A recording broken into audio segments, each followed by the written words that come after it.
Hello, and thank you for joining me here at Leaping Lotus Tarot.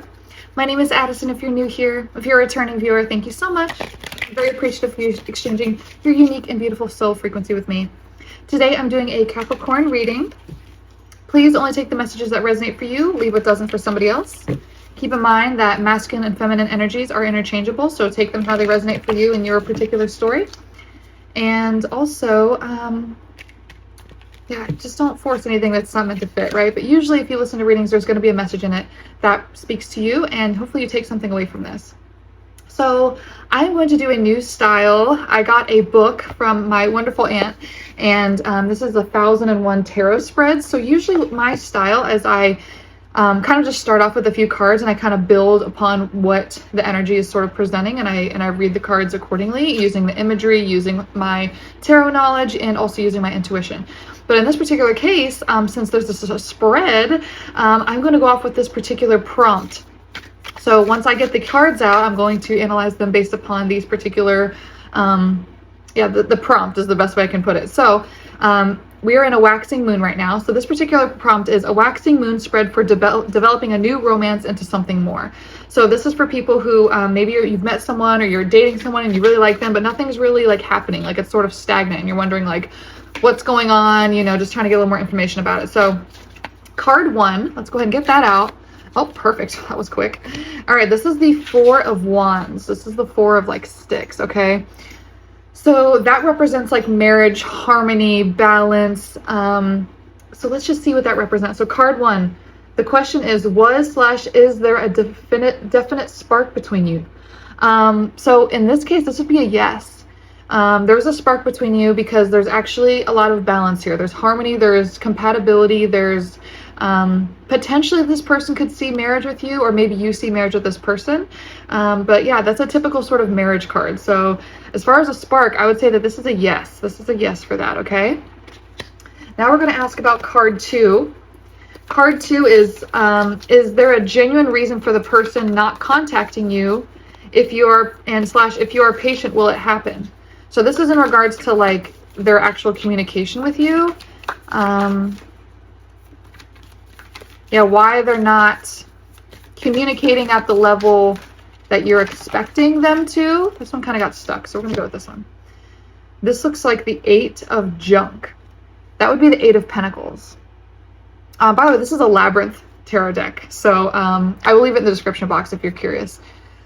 So 8 of junk, 8 of Pentacles, there's something work related. So if the person is not contacting you, or if you're kind of like patient, if you're having to be patient and wanting it to happen, there's something around work. So you may have to put in the work over time with this person in order for things to kind of come to fruition. Or the reason is because maybe you work with them and there's some sort of conflict around being with somebody that you work with. So there's something around work with that card. So let's go ahead and take card 3. Card 3 is, should you make the first move to say how much you enjoyed meeting / would love to get together again? We actually have 2 cards here. So I don't know what to do on a spread in that situation if there's 2 cards, but I'm just going to take both. So we have the Ace of Poles. So that's the Ace of Wands reversed, and the King of Junk, King of Pentacles reversed. Should you make the first move? This would be saying no. Ace of Wands reverse would be like not wanting to start a new passion, and King of Junk reverse or King of Pentacles reverse would be like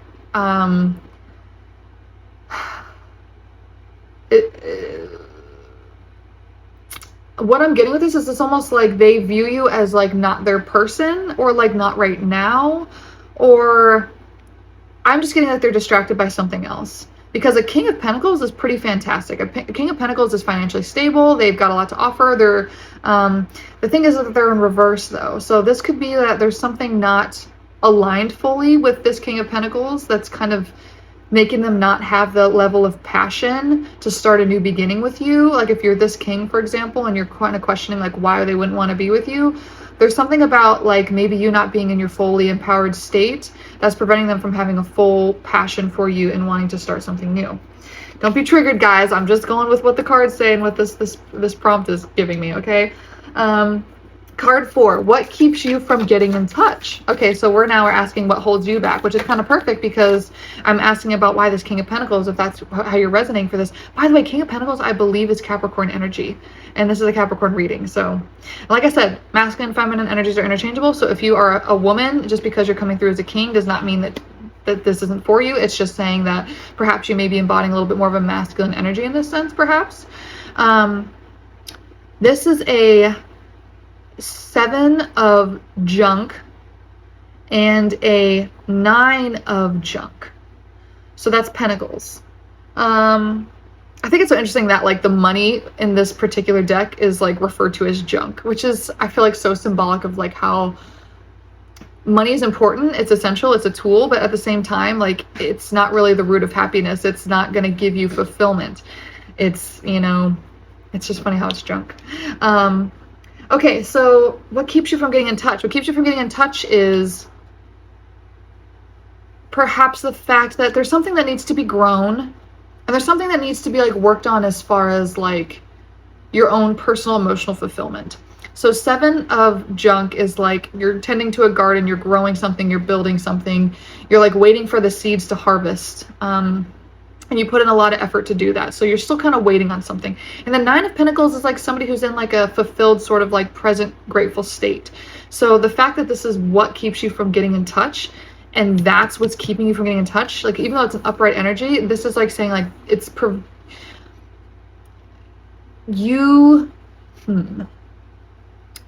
almost want to get a clarification card. My old style of reading is like trying to come in and interpret this. So I feel called to see what the next item is. What is the best outcome that would encourage you to take a risk? That's the next card that we're going to get out. Let me just get a clarity card real quick for why the 9 of Pentacles. Why the 9 of Pentacles would be King of Feathers, King of Swords. Ooh, this is beautiful. There's an owl here. There's a wise owl that has a blue eye and a black eye. That feels very significant here. Wow. So with this King of Pentacles being reversed and there's a King of Swords here, that may be what she's distracted by. There may be another masculine energy here, a wise one perhaps, a good communicating one that's of the mind and of intellect. That's the reason for you not reaching out. Thank you for the clarity on that. That was wonderful. Okay. What is the best outcome that would encourage you to take a risk? Card 6. We've definitely have more than 6 cards here, but we're following the pattern here. Okay. The Demon reversed. This would be the Devil. The Devil reversed. Capricorn energy. The best outcome that would encourage you to take a risk. The best outcome is the Devil reversed. The best outcome is you working through feelings of lust. So the Devil is lustiness, addiction, just old patterns, negative mindsets. It's just being very attached to things. We had talked earlier about how I think it's interesting that the Pentacles energy represents junk. So the fact that you're a King of Pentacles and have a lot of money, or in this case have a lot of junk, is not, that's not playing into you winning over this situation. The addiction, the lustiness, the devil energy, essentially the Capricorn, the devil energy, is what's preventing the situation. So with this being reversed, this is saying like the best outcome would be for you to release this, and that would allow you to be able to possibly instill some passion. This Ace of Pentacles might become upright, right? Some passion for this person, which would allow you to be able to take a risk towards moving towards them. Card 7, will you meet again? Will you meet again? 8 of Feathers, 8 of Swords. 9 of Feathers, 9 of Swords.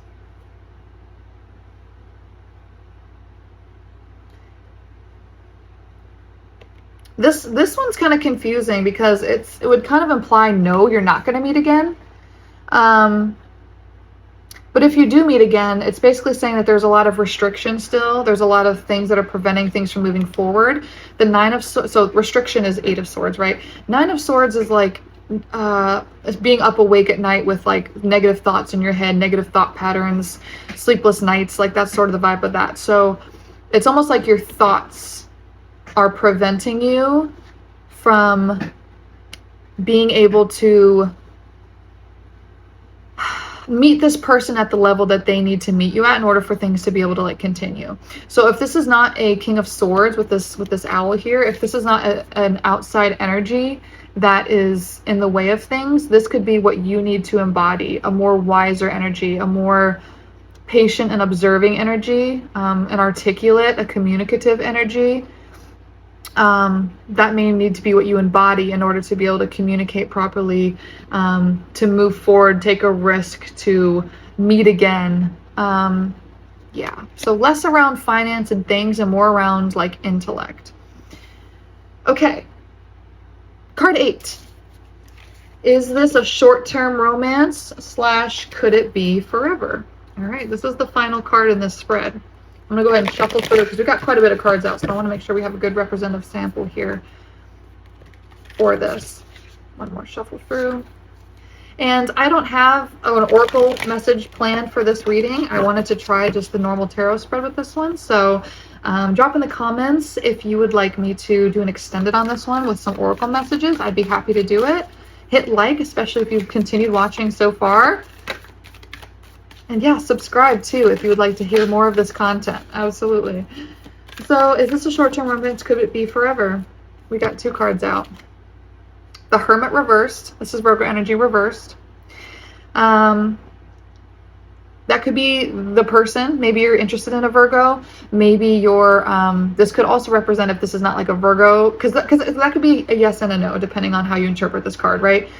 So if this is a Virgo that you're talking to and it's reversed, that would kind of imply no, that that's not going to be a long-term thing. Or it could also be that the Hermit is somebody who's like taking time to themselves, looking inward. But if it's reversed, I mean, someone's coming out of their shell, they're coming towards you, they're willing to communicate, they're open-minded, they're ready, they've gone through contemplation and now they're ready, right? So it kind of, that one's kind of up in the air, but we have another card perhaps to clarify, and we have 2 of Wands. So 2 of Swords or 2 of Feathers would typically be like an indecision card. So that could kind of mean that somebody's indecisive in a sense, which would imply that perhaps there is a King of Swords involved in this situation. But with this being a 2 of Wands, this is somebody who's like almost having to like choose a path or choose a passion. Wands is typically passion, so it's like somebody would have to like choose a passion, choose a path. It would be a choice. Let's